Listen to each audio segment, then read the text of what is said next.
soyons ensemble en ce moment et à ces lieux. Ça me rappelle encore beaucoup de choses. Amen. Et quand je dis beaucoup de choses, ça me rappelle la parole de Dieu. Amen. Et ça me rappelle au commencement même de l'évangile. Amen.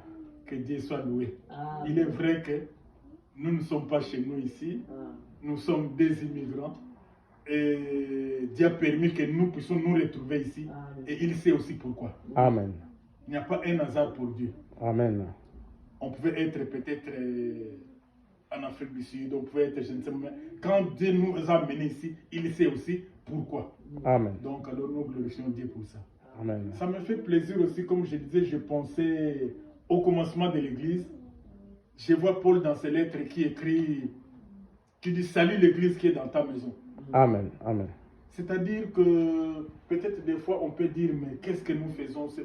Non, c'est ça la vraie église. Sincèrement mon frère, ma soeur, mes enfants, c'est ça la vraie église. Amen. Que personne ne vous trompe. Ce n'est pas que lorsqu'on se retrouve dans des grandes assemblées où il y a 1000 personnes où on s'exalte. Non, non, non, non. Ça, ce sont, comme c'est comme le terme que j'ai utilisé, ce sont des assemblées. Mais l'église, c'est ça. Amen. Paul a dit l'église qui est dans votre maison. Donc l'église, c'est ça dans notre maison. C'est ça vraiment la vraie église. Et c'est là où il y a Dieu. Et c'est comme ça que l'église a commencé. Amen. Donc nous devons en être fiers et contents et bénir Dieu que dans notre maison est une église de Dieu. Amen. C'est une grâce. Amen. Même à cette époque de l'évangélisation, ce n'était pas dans toutes les maisons. Il y avait des maisons ciblées. Quand Paul disait dit à Priscille de saluer l'église qui est à la maison de Théophas. Donc il savait. Il y avait plusieurs familles. Mais il y avait quelques familles dans la maison desquelles étaient considérées comme des églises. Alors c'est une grâce quand votre maison et votre famille est aussi appelée église de Dieu. C'est une grâce et nous devons bénir Dieu pour cela. Amen. Et nous devons en être fiers. Parce que Dieu est au milieu de nous et Dieu est parmi nous. Et Dieu permet que nous puissions constituer une église. C'est-à-dire son corps. C'est déjà une faveur. Que Dieu soit vraiment béni. Amen. Pour aujourd'hui, en tout cas, c'est que Dieu m'a mis à cœur que nous puissions partager sur le livre de Marc.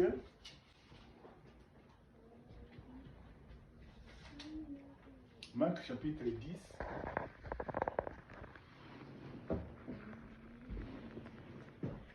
Verset 17 à 21.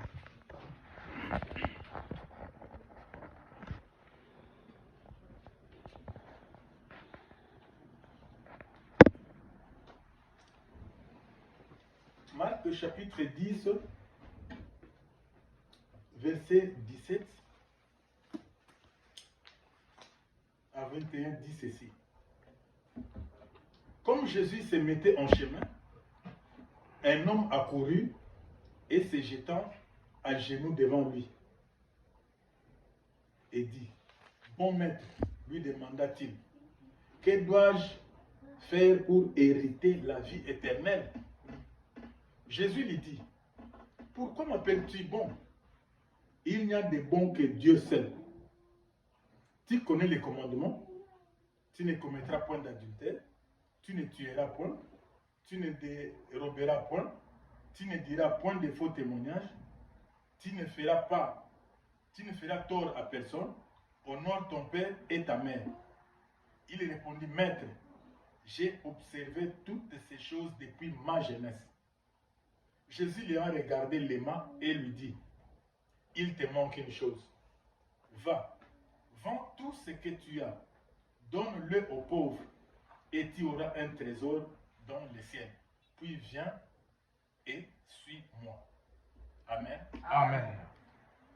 Voilà, on nous parle ici d'une personne qui voyait Jésus avec ses disciples, qui entendait parler de Jésus. Cette personne, ce n'était pas n'importe quelle personne. À lire son histoire, on voit que c'était quand même quelqu'un riche, aisé. Mais lorsqu'il a vu Jésus passer, il s'est approché de lui. Non seulement il s'est approché de lui, non seulement c'était un homme riche et aisé, à voir aussi un peu, tout petit peu sa biographie ici, c'est quelqu'un qui connaissait Dieu. C'est quelqu'un qui craignait Dieu. Parce qu'il dit, honore ton père, tu honoreras quelqu'un. Donc, les 10 commandements pour lui, c'était dans son cœur. Il obéissait, il le respectait. C'est-à-dire que c'était un vrai juif, un vrai pharisien. Parce qu'il respectait la loi. Tout ce que Jésus lui a demandé ici, c'était le principe de la loi. Honore ton père et ta mère, mais tu ne tueras point, tu ne commettras point d'adultère. C'est ça les 10 commandements. Et qu'il soit riche, non. Non, ce n'était pas ça. Apprenez à partager avec les pauvres. Nous aussi, chacun, nous avons une chose, des fois qui nous bloque, une chose parfois qui est le frein, une chose parfois qui nous empêche de nous ouvrir, une chose même parfois qui empêche à Dieu d'écouter, d'exaucer nos prières.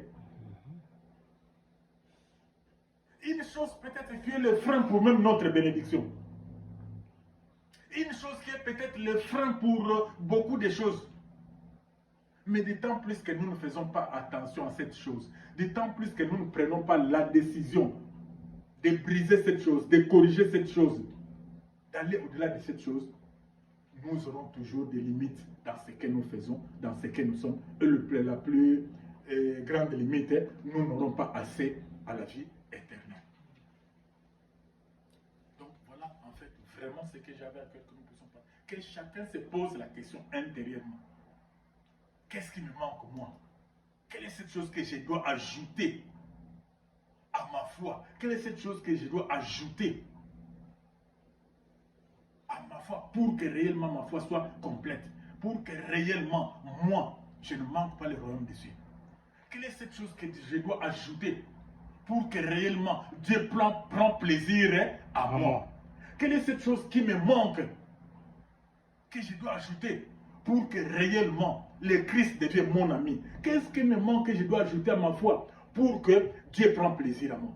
C'est un exercice important que nous devons toujours faire pour que notre vie puisse avoir une lumière, pour que comme c'est nous puissions avoir le passeport de la vie éternelle, pour que nous puissions avoir le passeport de la bénédiction, pour dire non, rien ne me manque. J'ai tout avec moi, je suis convaincu, j'ai l'assurance en tout et pour la vie éternelle et pour la présence de Dieu en moi. Alors ces choses, qu'est-ce que ça peut être? Ça peut être la foi. Tu peux tout avoir, peut-être tu as tout, mais peut-être ta foi est encore, comme Paul dit, est encore petite. Comme Paul dit, Jésus-Christ vous dit, gens de petite foi. Jusqu'à quand je serai avec vous? Paul lui dit ça, la foi des bébés. Vous êtes encore au lait. Peut-être c'est la foi. C'est ça la chose peut-être qu'il te faut ajouter dans votre vie. Ça peut être aussi la vie de prière. On peut être un bon chrétien, on donne ses dîmes, on fait tout ça, mais on n'a pas la vie de prière. Peut-être c'est ça la chose qui manque aussi à beaucoup de gens. Qui reste un blocage à son épanouissement, à toute la vie de prière. Ça peut être aussi la crainte de Dieu. On peut avoir la foi, oui, je crois que Dieu. D'ailleurs, la Bible dit quoi? Tu crois que Dieu existe? Les démons aussi le croient. Tu crois que Jésus est le Fils de Dieu? Les démons l'ont déclaré aussi, nous savons qui tu es. Tu es Jésus le Fils de Dieu. Ça sort de la bouche des démons. Est-ce que cela suffit de nous faire des enfants de Dieu? Non. Peut-être c'est la crainte de Dieu qui te manque. Peut-être c'est la pureté qui te manque. Oui, tu crains Dieu, mais il y a la pureté. Dieu est saint. Il veut que ceux qui s'approchent de lui soient aussi saints. Peut-être c'est cette pureté aussi qui te manque. Il faut ajouter cette chose peut-être pour que les choses s'éclatent de lui-même. Ça peut être aussi le salut. Parce qu'il y a des gens aussi qui sont, quand vous les voyez en train de prier, il n'est pas encore sauvé. Il y a des gens qui sont même dans nos églises. Moi je dis même des pasteurs mais qui ne sont pas encore sauvés. Qui font tout, qui ont tout. Même le vrai salut, il n'a pas encore. Est-ce qu'une telle personne va rentrer dans le royaume des cieux? Non. Parce qu'il est pasteur? Non. Parce qu'il va à l'église tous les jours? Non. Donc voilà, il y a plusieurs aspects des choses qui peuvent être cette chose qui nous manque. C'est à nous de faire cet examen de conscience et de voir moi personnellement qu'est-ce qui peut être cette chose-là qui pourra faire un jour que je puisse manquer le royaume des cieux. Quelle est cette chose-là? Parce que le royaume des cieux, oui. mais dans ce siècle-là aussi, quelle est cette chose-là qui fait que mes prières ne soient pas exaucées, par exemple? Nous devons rester dans cette réflexion, rester avec cette attitude chaque jour en soi. Ça vous permettrait d'être prudent, d'être clair. Peut-être par toi-même, tu peux le découvrir aussi. Ah oui, moi, en tout cas, cette histoire-là, un jour risque d'être pour moi un blocage pour mon salut. Mais nous ne devons pas tout mettre sur les dos du Saint-Esprit. Non. Même notre conscience peut nous le dire. Si Amen. on pose cette question, et ta conscience te donne la réponse. Non, non, moi là, tel que je sais, l'histoire qui va un jour faire que je puisse manquer le ciel, c'est ça. Tu es conscient, ta conscience te le dit. Prenez le courage.